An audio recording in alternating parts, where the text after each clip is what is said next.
তারা বলতো যে জামাত শিবির যদি ক্ষমতা পায় মেয়ে মানুষ জোর করে বোরকা পরে দেবে। এত বুদ্ধি ঢাকা বিশ্ববিদ্যালয় শিবিরের ছাত্রদের। একটা বেপরদা মহিলা সাথে নিয়ে পাশে বসে দিয়েছে, দেখ কথা কর। আমরা জোর করে পর্দা করাবো না, তবে আমরা বলতে চাই ন্যাংটা হয়ে ঘোরা যদি নারীর স্বাধীনতা হয়ে থাকে, আমার যেই বোন হেজাব করতে চায় এটাও তার স্বাধীনতা। কিন্তু তোমরা উলঙ্গ হয়ে গোড়ার স্বাধীনতা মানো, পর্দা করার স্বাধীনতা মানতে চাও না। সাদিকুন নাহার আমাদের পর্দাশীল বোন, তার চোখ কানা করে দিয়ে বিকৃতি করেছো, সেও বিজয়ী হয়েছে। যেই মহিলা ঝুমা বেপরদা অবস্থা আন্দোলন করেছে সেও জয়ী হয়েছে। সর্বমিত্র চাকমা সেও বিজয়ী হয়েছে। শিবির প্রমাণ করেছে দলাদলি নয়, আমরা সবাইকে নিয়ে শান্তিপূর্ণ সমাজ পরিচালনা করতে চাই। সুতরাং ষড়যন্ত্র করে কোনো লাভ নাই। আজল কালক জমিনে দিন কায়েম হবে, আল্লাহর জমিন আল্লাহর দিন কায়েম হবে ইনশাআল্লাহ। কথা কি বোঝা যায়? এ ভালো করে বোঝেন, আপনার আমার মতো 2 টাকার ছুটকে ফাটকে হুজুর না, এলাকার তেল তেলা গোয়েন্দার নেতা না। স্বয়ং বিশ্বনবী 23 বছর ধরে তার দলের দ্বারা শান্তি কায়েমের চেষ্টা করেছে, শান্তি কায়েম করতে পারেনি। পরের 23 বছরে নবী কেন শান্তি কায়েম করতে পারলো? তখন নবীজির কাছে কোরআন ছিল। তার মানে রসুলের সিরাতের শিক্ষা হলো এই জমিনের ভেতরে যেই দলগুলো শান্তি কায়েম করতে চাচ্ছে ওই দলের দ্বারা শান্তি কায়েম সম্ভব হবে না যেই দল আল্লাহর কোরআনের সংবিধান দিয়ে পরিচালিত হয় না। কথা কি ক্লিয়ার না ভেজাল আছে? আরে যেই দল নিজেরাই কোরআন দিয়ে চলে না ওই দলের মধ্যেই তো শান্তি নাই। নিজেদের মধ্যে মারামারি করে 1 বছরে 110 জন কুপকাত। কথা কর না গা? তার মানে বোঝা গেল একমাত্র শান্তি এবং নিরাপত্তা দিতে পারে সেই বিধানের নাম কি? আরো জোরে বলেন। এই জন্য আল্লাহর কোরআন বলেছেন ওয়াতাসিমু বিহাবলিল্লাহি জামিয়ান ওয়া লা তাফাররাকু, তোমরা যদি মুসলমান হও এই জমিনে দ্বীন কায়েমের আন্দোলন করো, আল্লাহর রশি ঐক্যবদ্ধভাবে আঁকড়ে ধরো। আল্লাহর কোরআন বলেছেন ওয়ালতাকুম মিনকুম উম্মাতুন ইয়াদউনা ইলাল খায়র ইয়ামুরুনা বিল মারুফ ওয়া ইয়ানহাউনা আনিল মুনকার, তোমাদের মধ্যে অবশ্যই একটা দল থাকবে যারা ভালো কাজের আদেশ করবে, অন্যায় কাজে বাধা দেবে। আল্লাহর কোরআন বলেছেন আল্লাযীনা ইম্মাক্কান্নাহুম ফিল আরদি আকামুস সালাহ ওয়া আতাবুজ যাকাত ওয়া আমারু বিল মারুফ ওয়া নাহাউ আনিল মুনকার, তোমাদের মধ্যে কোন মুসলমান দল যদি ক্ষমতায় যায় 4টে কর্মসূচি বাস্তবায়ন করবে। 1 নম্বর নামাজ বাধ্যতামূলক করবে, 2 নম্বর যাকাত ভিত্তিক অর্থনীতি কায়েম করবে, 3 নম্বর ভালো কাজ চালু করবে, 4 নম্বর মন্দ কাজ বন্ধ করবে।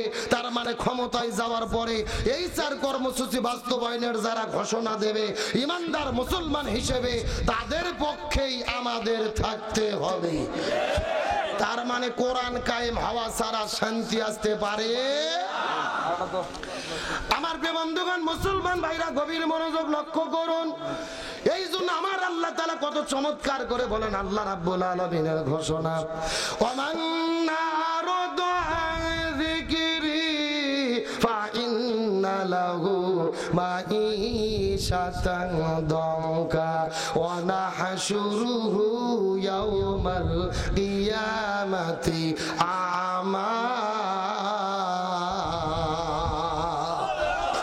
সূরা 16 নম্বর পারা 19 নম্বর পৃষ্ঠার 13 নম্বর লাইন 124 নম্বর আয়াতে কারিমা তাফসীর ইবনে কাসিরের মধ্য থেকে বলতেছি আল্লাহ রাব্বুল আলামিন বলে এই পৃথিবীর ভেতরে যেই মানুষগুলো কোরআনকে বাদ দিয়ে মানব রচিত তন্ত্র মন্ত্র দিয়ে জীবন পরিচালনা করবে আর শান্তি শান্তির জিকির করতে থাকবে, আমি আল্লাহ তাদের জীবনে শান্তি রাখবো না, বরং মাঈশাতান দঙ্কা, তাদের জীবনটা অশান্তিতে ভরে দেব।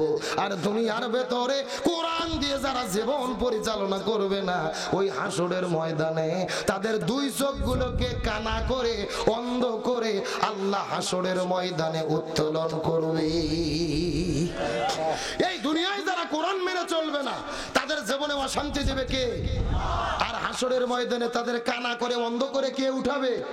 তাহলে শান্তির জন্য কি লাগবে? কোরআন। ফামান তাবিয়া হুদায়া ফালা খাউফুন আলাইহিম ওয়ালা হুম ইয়াহজানুন। লক্ষ্য করেন এই যেখানে আপনারা রেখে দিয়েছেন আব্দুল সালাম যুক্তিবাদী, আমি যুক্তিতে কিছু কথা আপনাদেরকে বুঝাই। মনে করেন যে বাংলাদেশে ঢাকা শহরে বিশাল বড় একটা পানির ট্যাঙ্কি আছে। বলেন কিসের ট্যাঙ্কি? ওই ট্যাঙ্কির মধ্যে থেকে পাইপ দিয়ে দিয়ে বাংলাদেশের 64টা জেলায় পানি সাপ্লাই দেওয়া হয়। কিন্তু ঢাকা শহরে যে পানির ট্যাঙ্কি আছে, ওই ট্যাঙ্কির ভেতরে একটা মরা বিড়াল মরিয়ে পচে গন্ধ উঠে আছে। আমার কথা বোঝা যায়? একটা পাইপ আস্তে আস্তে আস্তে আস্তে আপনাদের বগুড়া শাহজাহানপুর মাঝিরেতেও এসেছে। এখন বলেন তো দেখি, পাইপ দিয়ে যেই পানি বের হচ্ছে ওই পানি ভালো না গন্ধ? আর একটু জোরে বলেন। এখন গন্ধনা পানি বের হওয়ার পরে বগুড়া জেলাতে যত বড় বড় হুজুর আছে, ইমাম, মুয়াজ্জিন, খতিব, মুফতি, মুহাদ্দিস, ফকি, সব আলেমদেরকে ডেকে বলা হয়েছে, এই হুজুরের গোষ্ঠীরা, এই যে গন্ধনা পানি বের হচ্ছে তোমরা ফু দিয়ে দিয়ে পরিষ্কার করো। হবে? কথা বলেন হবে? আচ্ছা, বগুড়া জেলার হুজুর তো দূরের কথা, কাবা শরীফের ইমামও যদি এসে পানি থু মারে, পানি পরিষ্কার হবে? আচ্ছা বলেন তো, পানি পরিষ্কার করতে গেলে কি পরিষ্কার করা লাগবে? ওই ঢাকা শহরের ট্যাঙ্কি পরিষ্কার করা লাগবে। এটাকে বুঝতে পেরেছেন? এবার আসল ওয়াজ শোনেন, আসল ওয়াজ। এই বাংলাদেশেও শান্তি প্রতিষ্ঠার একটা ট্যাঙ্কি আছে, যার নাম ফুপর আইন, কার্ল মার্ক্সের আইন, লেনিনের আইন, পুতিনের আইন, সক্রেটিসের আইন, প্লেটোর আইন, ভারতের আইন, ব্রিটিশের আইন, মানব রচিত তন্ত্র মন্ত্রকে যতদিন পর্যন্ত জুতোই এবং ঝাঁটাপিটা করে বিদায় করে কোরআন সংসদে ঢুকাইয়া কোরআন দিয়ে বাংলাদেশ পরিচালনা না করা যাবে, ততদিন পর্যন্ত এই জমিনের ভেতরে শান্তি আসতে পারে না, পারে না, পারে না। সুতরাং ধর্মনিরপেক্ষতাবাদ, জাতীয়তাবাদ, মানব রচিত তন্ত্র মন্ত্রকে জুতো এবং ঝাঁটাপিটা করে কোরআনকে সংসদের মধ্যে ঢুকাইয়া কোরআন দিয়ে বাংলাদেশ পরিচালিত হোক, এটাকে আপনারা চান? কারা কারা চান? দুটি হাত আল্লাহকে তুলে দেখান।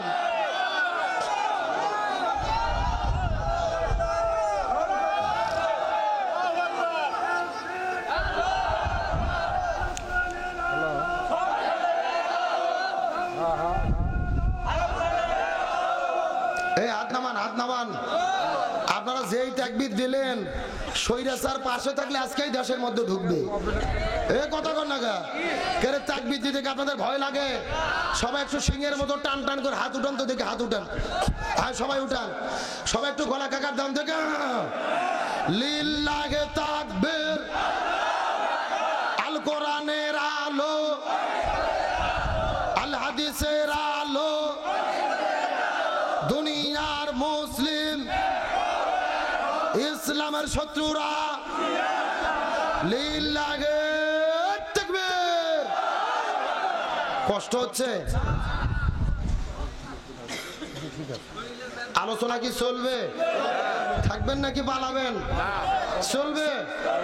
মিনিট না, আর 1 ঘন্টা না, 30 মিনিট। আর 10টা পর্যন্ত কথা ছিল, 15 মিনিট বেশি হবে, আর 30 মিনিট চলবে। সবাই থাকবেন তো ইনশাল্লাহ? আছেন তো ইনশাল্লাহ?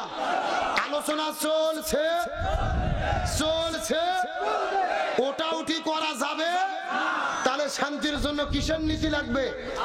কোরআনের নীতি। জোরে বলেন, কিসের নীতি? কোরআন যতদিন জমিনে কায়েম না হবে ততদিন পর্যন্ত শান্তি আসতে পারে। তবে কোরআন কায়েম হতে গেলে ষড়যন্ত্র আছে না নাই? এই যে বাংলাদেশের গত 16 বছরের স্বৈরাচার হাসিনা পালিয়ে গেলেন, 24-এর গণঅভ্যুত্থানের পরে গত 3 দিন আগে ডাকসু নির্বাচনে ইসলামপন্থী ছাত্র শিবিরেরা বিজয় লাভ করেছে, আর ভারতের ঘুম হারাম হয়ে গেছে। ভারতের কংগ্রেসের একটা নেতা শশী হারুর বলেছে যে বাংলাদেশের অবস্থা খুবই খারাপ, মৌলবাদদের উত্থান ঘটতেছে, শিবির ডাকসুতে তারা বিজয় লাভ করেছে। আমার মনে হচ্ছে আগামীতে বাংলাদেশে জঙ্গিবাদ হবে, ইসলামপন্থীরা ক্ষমতায় যাবে। আমরা গভীর উদ্বেগ জানাচ্ছি, এটা আমাদের জন্য খুবই হতাশার ঘটনা। আমরা এই কংগ্রেসের নেতা শশী হারুরকে বলতে চাই, বাংলাদেশ নিয়ে তোমাদের মাথা গলাতে হবে না, তোমরা নিজের সরকারি তেল দাও। ও হলো কংগ্রেস দলের নেতা, অথচ ভারতের প্রধানমন্ত্রী হলো নরেন্দ্র মোদী। টানা 15 বছর ধরে ক্ষমতায় আছে, মুসলমানদের হত্যা করে, মসজিদ ভেঙে ফেলে, তার বিরুদ্ধে তোমরা কংগ্রেসের নেতা কোনো কথা বলতে পারো না, অথচ বাংলাদেশ নিয়ে কথা বলো। পরিষ্কার করে বলি, বাংলাদেশ নিয়ে নাক গলাতে গেও না, ভারতের মধ্যে শান্তি কায়েম করো। বাংলাদেশে কাদের দ্বারা শান্তি কায়েম হবে, কাদের পক্ষে জনগণ থাকবে, এটা বাংলাদেশের জনগণের একান্তই ব্যক্তিগত ব্যাপার। ওই ভারতের নাক গলানো আমরা পছন্দ করি, তার কারণ আমরা জানি আওয়ামী লীগ আমাদের 1 নম্বর শত্রু না, 1 নম্বর শত্রু হলো ভারত। এই 16 বছর আওয়ামী লীগকে টিকে রেখেছিল ভারত। সুতরাং ভারত যখন যেটার বিরোধিতা করবে মনে করবেন ওর মধ্যে আমাদের কল্যাণ আছে। মানে শিবির জয়লাভ করছে, ওদের চুলকনি শুরু হয়েছে, তার মানে বোঝা যাচ্ছে আমরা ঠিক পথে আছি। কথা কর না কা? আমরা বলতে চাই নাক গলাইয়া লাভ হবে না। ভারত যার বিরুদ্ধে বাংলাদেশে কথা বলবে, বাংলাদেশের জনগণ তাদের পক্ষে দাঁড়িয়ে যাবে। তার কারণ বাংলাদেশের মানুষ যেরকম হাসিনাকে তাড়াইছে, ভারতের বিরুদ্ধেও যুদ্ধ করেছে। ওই ভারতের কোনো তাবেদারি এই বাংলার জমিন আর হতে দেওয়া হবে না। আজকে ইসলামপন্থীদের গণজোয়ার চলতেছে, মানুষের ইসলামের পক্ষে রায় দিয়ে দিচ্ছে, ইসলামের পক্ষে মানুষেরা সমর্থন করতেছে। তার মানে বোঝা যায় আগামীর বাংলাদেশ হবে কোরআনের বাংলাদেশ, আগামীর বাংলাদেশ হবে ইসলামের বাংলাদেশ, আগামীর বাংলাদেশ হবে রাসূলের সুন্নাহর আদর্শের বাংলাদেশ। ওই ভারতের কোন ষড়যন্ত্র দিয়ে কোনো কাজ হবে, কোনো কাজ হবে? তার কারণ আমরা জানি ভারতের যে নরেন্দ্র মোদীর সরকার, এটা হলো হিন্দুত্ববাদী সংগঠনের সরকার। আমরা যেরকম বাংলাদেশে ইসলামী দলগুলো ইসলামের আইন চাই, আর নরেন্দ্র মোদীর দল হিন্দু ধর্মের আইন চাই। তার মানে ওরা হলো হিন্দু মৌলবাদ, হিন্দু দিয়ে দেশ চালায়। এখন আমার প্রশ্ন হলো, তোমার দেশে হিন্দু বেশি, তাহলে ওই দেশ যদি হিন্দু আইন দিয়ে চলে, আমরা আর বিরোধিতা করি না, আমাদের শরীরে চুলকনি ওঠে না। কিন্তু আমাদের প্রশ্ন, আমরা ইসলাম কায়েম করতে চাইলে তোমাদের চুলকনি ওঠে কেন? অত চুলকনি উঠে কোনো লাভ হবে না। যদি তোমাদের চুলকনি হয়, জাগা মতো পাগলা মলম লাগাও, ইসলামের বিরুদ্ধে ষড়যন্ত্র করে কোনো লাভ হবে না। আগামীতে বাংলার পার্লামেন্টে কোরআন কায়েম হবে ইনশাআল্লাহ। কোন ষড়যন্ত্র আমাদেরকে দমায় রাখতে পারবে? তাহলে বলতে চাচ্ছিলাম, রাসূলের জীবনকে মেনে চলাকে ফরজ করে দিয়েছেন কে? আরো জোরে বলেন। আর এর পিছনে কারণ কয়টা? না ভুলে গেছেন নাকি? 3টে। তার মধ্যে প্রথম কারণ আমি আলোচনা করতেছি, রাসূলের মধ্যে আল্লাহ দিয়েছে শ্রেষ্ঠ আদর্শ, শ্রেষ্ঠ আদর্শ। আমার প্রিয় বন্ধুগণ, মুসলমান ভাইরা গভীর মনোযোগ লক্ষ্য করুন। আমার নবীজিকে আদর্শ করে জমিনের মধ্যে প্রেরণ করলেন শান্তির জন্য, রাসূলের আদর্শ লাগবে।